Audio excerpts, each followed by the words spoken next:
Спаситель Ісус Христос, не в пишнім царськім домі, а в яслах на соломі родився наш Спаситель Ісус Христос,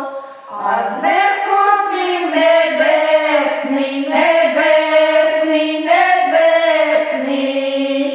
лунає день чудесний, чудесний, чудесний,